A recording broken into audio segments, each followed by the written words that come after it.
नमस्कार साथियों, स्वागत है आपका अपने YouTube चैनल वाईके ऑनलाइन एजुकेशन में। उम्मीद है आप सब स्वस्थ होंगे। और दोस्तों, हम यहाँ पे आप सब जानते हैं कि प्रवक्ता स्क्रीनिंग परीक्षा की तैयारी कर रहे हैं, जिसमें हिंदी 20 नंबर की पूछी जाती है। तो और साथ ही साथ जो लोग हिंदी साहित्य से या हिंदी विषय से प्रवक्ता की तैयारी कर रहे हैं, तो उनके लिए भी ये वीडियो बहुत ही महत्वपूर्ण है, क्योंकि ये जो 20 नंबर यहाँ पे स्क्रीनिंग परीक्षा में पूछे जाएंगे, यही 20 नंबर आपको आपके मेंस एग्ज़ाम के लिए भी मदद करेंगे, क्योंकि एक पूरी यूनिट है जिसमें हिंदी व्याकरण से संबंधित आपसे मेंस में प्रश्न पूछे जाएंगे। तो आपको एक पंथ और अनेक काज यहाँ पे करने हैं, यानी कि एक चीज़ जो आप यहाँ पढ़ेंगे वो आपको अनेक जगह मदद करेगी। और साथ ही साथ यदि आप समूह ग के अंतर्गत किसी भी एग्ज़ाम की तैयारी कर रहे हैं, तो भी आप मेरा ये वीडियो देख सकते हैं, क्योंकि 20 नंबर की हिंदी वहाँ भी पूछी जाती है और हिंदी लगभग सब में कॉमन ही होती है। मतलब जो टॉपिक होते हैं वो लगभग एक जैसे ही होते हैं। तो चलिए स्टार्ट करते हैं आज का ये वीडियो। उम्मीद है आप लोगों ने पुराने वीडियो ज़रूर देखे होंगे, जिनमें मैंने 12 से 13 प्रैक्टिस सेट करवाए हैं। और आज हम एक नया टॉपिक पढ़ेंगे। तो सबसे पहले तो मैं आपको जो आपके सिलेबस है उसमें कौन कौन से टॉपिक हैं उनको बता देती हूँ एक नज़र में। यदि आप लोग, कई लोग मुझे पूछ रहे थे कि इसका स्क्रीनिंग का सिलेबस क्या रहेगा, तो इसीलिए मैं इस सिलेबस को एक बार आपको दिखा देती हूँ। वैसे तो आप सबके पास सिलेबस होना चाहिए। तो पहला टॉपिक जो हिंदी में 20 नंबर का पूछा जाएगा वो पर्यायवाची शब्द, विलोम शब्द, तत्सम, तद्भव और वाक्यांश के लिए एक शब्द, ये यहाँ से बनेगा। इसके बाद दूसरा जो यूनिट है, दूसरा भाग है, उपसर्ग और प्रत्यय का है। इसके बाद वर्तनी शुद्धि, वाक्य शुद्धि से आपसे प्रश्न पूछे जाएंगे। इसके बाद समास, समास विग्रह, संधि, संधि विच्छेद से आपसे प्रश्न पूछे जाएंगे। और यहाँ पे अगला जो भाग है, मुहावरे और लोकोक्तियाँ। तो देखिए दोस्तों, इतना ही है आपका जो हिंदी का जो पोर्शन है, जिसमें 20 नंबर आपके बनेंगे। तो ये 20 नंबर हम पढ़ेंगे, तो आप लोग जुड़े रहिए। चलिए स्टार्ट करते हैं। आज हमारा टॉपिक होगा पर्यायवाची शब्द। तो पहला ही टॉपिक है, जिस पर मैं अभी पहला डिटेल्ड वीडियो बना रही हूँ। इससे पहले हमने प्रैक्टिस सेट ही पढ़े हैं। तो चलिए स्टार्ट करते हैं। तो आप देख पा रहे होंगे, सबसे पहला यहाँ पे पर्यायवाची है अमृत का। क्योंकि पर्यायवाची पहले हम सिर्फ 2-4 ही हमें पता होते थे, लेकिन अब कोई सा भी पर्यायवाची कहीं से भी उठा करके पूछ लिया जा सकता है। तो आप लोगों को सारे पर्यायवाची ध्यान रखने हैं।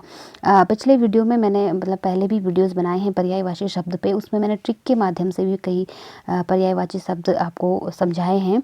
तो अगर प्रीवियस वीडियोज़ आपको देखना है, तो आप मेरे चैनल के प्लेलिस्ट में जाकर पर्यायवाची शब्द नाम से एक प्लेलिस्ट बना हुआ है, आप वहां से जाकर देख सकते हैं। इसमें आगे हम देखेंगे अमृत के पर्यायवाची, जिसको हम सुधा भी कहते हैं, पीयूष भी कहते हैं, अमीय कहते हैं, सोम, अमी, सुरभोग या मधु, ये सारे जो हैं अमृत के पर्यायवाची हैं। अब देखो, आपको यहाँ पे मैं बताती हूँ कि क्वेश्चन कैसे बन रहे हैं। अब आपको अमृत नहीं पूछा जा रहा, अब आपको पूछा जाएगा अमीय का पर्यायवाची कौन कौन है। मैंने प्रैक्टिस सेट में भी इस तरह के प्रश्न पूछे हैं आपसे। तो अमीय के पर्यायवाची अब आपसे पूछा जाएगा। अब हमने अमृत तो हमें पता है कि सुधा, पीयूष ये होते हैं, लेकिन अमीय हमें नहीं पता था, तो इसलिए हम थोड़ा सा कंफ्यूज हो जाते हैं ना। और इसलिए या सोम का आ सकता है या अमी का आ सकता है, और उसमें और ऑप्शन। तो इस तरह से आपको सारे ध्यान रखने होंगे। इसके पश्चात हम अग्नि की बात करें, दूसरा हमारा पर्यायवाची है, तो इसका हो जाएगा अनल, पावक, कृषाणु, वहनी, हुताशन, जात, वेद, आग, ज्वाला, वैश्वानर, वृत्रहा, शिखी, पिंगल, शुचि, दाहक।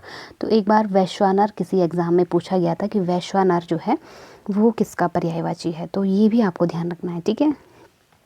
चलिए आगे बढ़ते हैं।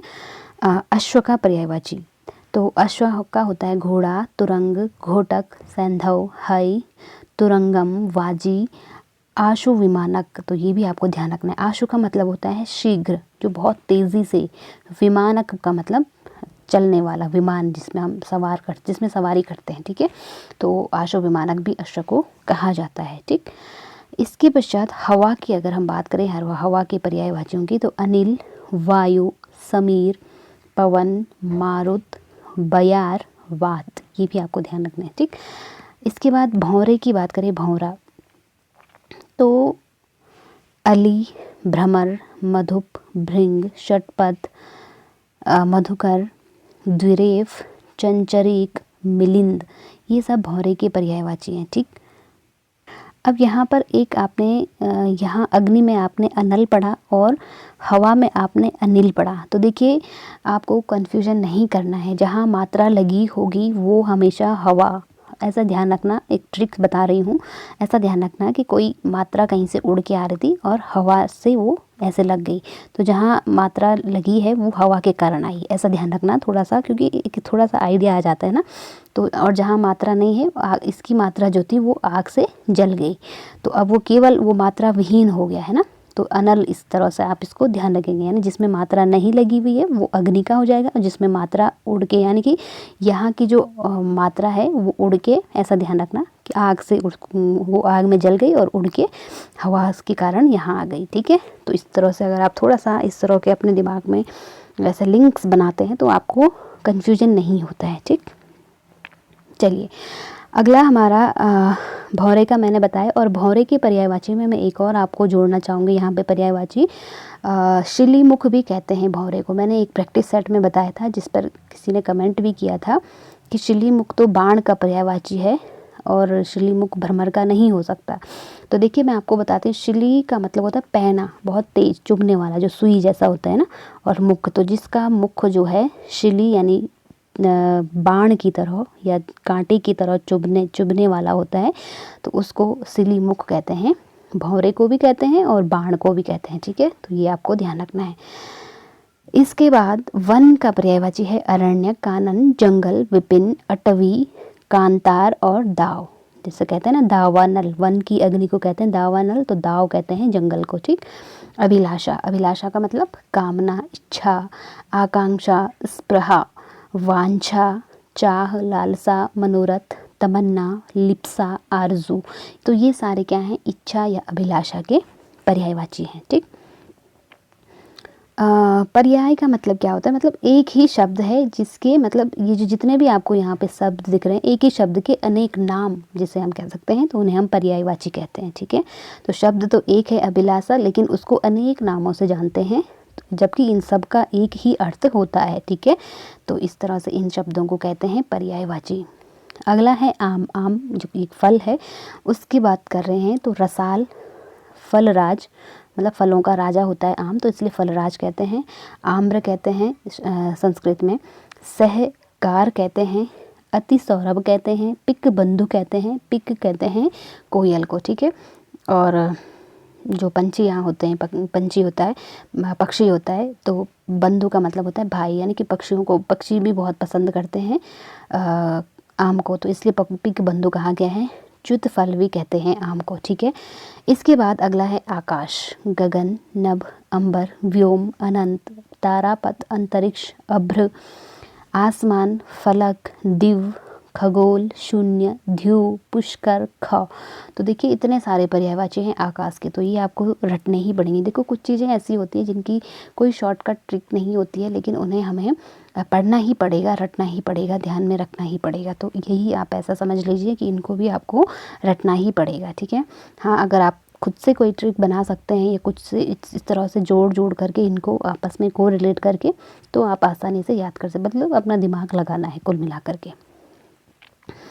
इसके बाद आदित्य, आदित्य मतलब सूर्य, सविता, भास्कर, प्रभाकर, अंशुमाली, दिनकर, दिनेश, दिवाकर, मार्तंड, अर्क, भानु, सहस्त्रांशु, पतंग, रवि, पूषा, दिनमणि, हरि, अहरपति, आफताब, आदित्य। तो ये सारे क्या हैं, सूर्य के पर्यायवाची। देखो सूर्य के पर्यायवाची बहुत इंपॉर्टेंट है, इसको तो आप ऐसे गांठ बांध लीजिए, बहुत ज़्यादा भी हैं और बहुत ज़्यादा पूछे भी जाते हैं। ठीक है, तो अब भास्कर, दिवाकर ये तो हमने पहले रटे हुए हैं, लेकिन कुछ हमें और नए इसमें जोड़ने पड़ेंगे और हमें उसमें याद रखने पड़ेंगे। ठीक है, जैसे दिनमणि हो गया, हरि हो गया। हरि जो है वो अनेकार्थी शब्द हैं, मतलब बहुत सारे, हरि बंदर को भी कहते हैं, हरि शिव जी को भी कहते हैं, विष्णु को भी कहते हैं। तो इस तरह से मतलब जो हरि शब्द है ये बहुतों का पर्यायवाची है। ठीक है, तो कभी कभार ऑप्शन में आपसे आएगा कि हरि निम्नलिखित में से किसका पर्यायवाची नहीं है, तो आपको ध्यान रखना है कि हरि जो है अनेक का पर्यायवाची हो सकता है। ठीक है, अगला है आँख का, नयन, लोचन, नेत्र, अक्षि, दृग, अक्ष, नज़र, चश्म। अगला है आयु, उम्र, वय, अवस्था, जीवन काल, वयस, जिंदगी। अगला है जल, जल का भी इम्पोर्टेंट है, इसको भी ध्यान रखना। पानी, नीर, अम्बु, सलिल, वारी, तोय, उदक, पय, अम्भ, रस, आब और आप। ठीक है, तो ये सारे क्या हैं, जल के हैं और इम्पोर्टेंट है, इनको भी आप ध्यान रखेंगे। ठीक है, इम्पोर्टेंट है। अगला है गंगा। गंगा सुर सरी कहते हैं। सुर का मतलब होता है देवता, सरी मतलब नदी, तो देवताओं की नदी थी गंगा, इसलिए इसको सुरसरी भी कहा जाता है।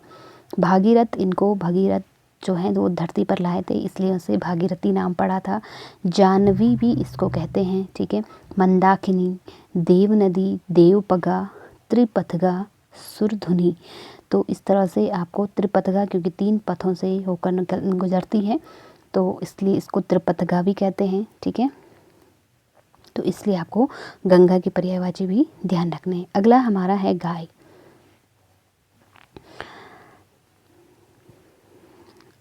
गाय की जो पर्यायवाची हैं, धेनु, सुरभि, गौ, दोग्धी, भद्रा, गौरी, गैया, गौ, पयस्विनी। तो ये सारे क्या हैं, गाय के पर्यायवाची हैं। ठीक है, अगला है गज। गज मतलब हाथी। हाथी, हस्ती, कुंजर, नाग, मतंग, द्विरद, करी, गयंद, सिंधुर, कुंभी, दंती, द्विज और वितुंड। तो जो द्विज है, द्विज के भी बहुत सारे पर्यायवाची, मतलब द्विज जो शब्द है ये भी बहुतों का पर्यायवाची। एक तो पक्षी को भी द्विज कहते हैं, ब्राह्मण को भी द्विज कहते हैं। ठीक है, और गज हाथी का भी द्विज पर्यायवाची है, तो इस तरह से इनको भी आपको ध्यान रखना है। ठीक है, अगला है अम्बा। अम्बा मतलब माता, जननी, माँ, जन्मदात्री, प्रसू। तो इस तरह से इनको भी आपको ध्यान रखना है। अगला कमल का है, जो कि बहुत ज़्यादा इम्पोर्टेंट है, ये भी बहुत पूछा जाता है और इसकी भी आपको लगभग सारे पर्यायवाची ध्यान रखने हैं। सरोज, जलज, पंकज, इंदिवर, नलिन, उत्पल, अम्बुज, नीरज, सारंग, सतपत्र, राजीव, अरविंद, शतदल, पद्म, अब्ज, पुंडरीक, सरसोरुह, वारिज और कुशेशय। देखो वारी का मतलब होता है जल, और देखो मैंने एक ट्रिक पहले भी आपको बताई है, वारी पर्यायवाची है जल का। ठीक है, और उसमें हमने जौ जोड़ दिया। जौ का मतलब होता है जन्म लेना। तो जितने भी पानी के पर्यायवाची होंगे उनमें अगर पीछे से जौ लगा हुआ है, उनमें जौ जोड़ देंगे तो वो कमल का पर्यायवाची हो जाता है। जौ का मतलब होता है जन्म लेना। अब कमल का जन्म होता ही पानी या कीचड़ में है, तो इसलिए जितने भी पानी के पर्यायवाची होंगे उनमें जौ जुड़ा हुआ है। तो सीधी सीधी बात है कि आपको, जैसे देखो जलज, जल में जन्मा। सरोज, सरो भी पानी को कहते हैं सरो या, ठीक है। पंकज, पंक का मतलब होता है कीचड़, जौ का मतलब जन्म लेना, तो कीचड़ में जन्म लेने वाला। अम्बुक का मतलब होता है पानी, उसमें भी जौ लगा है। नीर का मतलब होता है पानी, उसमें भी जौ लगा हुआ है। तो आप देख पा रहे होंगे बहुत सारे ऐसे पर्यायवाची हैं जो इजीली आप याद कर सकते हैं, बस थोड़ी सी ट्रिक आपको समझनी पड़ेगी। तो इस सेशन में हमारे इतने ही पर्यायवाची थे, क्योंकि पर्यायवाची काफ़ी ज़्यादा हैं, तो मैं छोटे छोटे वीडियोस इस पर लेके आऊँगी ताकि आप एक टारगेट के तहत एक दिन में इतना पढ़ सको। अगले दिन के लिए हम अगला वीडियो लेकर के आएंगे। आज के लिए इतना ही। उम्मीद है आप लोगों ने यहाँ से बहुत सारे पर्यायवाची सीखे होंगे, आप इनको याद रखेंगे, कॉपी पे नोट डाउन ज़रूर कीजिएगा और उनको बार बार पढ़ते रहिएगा। अगले वीडियो में हम फिर कुछ पर्यायवाची शब्दों के साथ हाजिर होंगे। तब तक के लिए आप लोग पढ़ते रहें। यदि वीडियो पसंद आया तो प्लीज़ लाइक, शेयर, सब्सक्राइब ज़रूर कीजिएगा और इस वीडियो पे आपके क्या फीडबैक हैं कमेंट सेक्शन में ज़रूर लिखिएगा। अगला टॉपिक आप कौन सा चाहते हैं, किस पर आप पढ़ना चाहते हैं, वो भी आप ज़रूर बताइएगा। साथ ही साथ हम हिंदी साहित्य भी पढ़ेंगे, तो आप लोग जुड़े रहिएगा। मिलते हैं अगले वीडियो में अगले सेशन के साथ। तब तक के लिए आप लोग अपना और अपनों का ध्यान रखें। नमस्कार।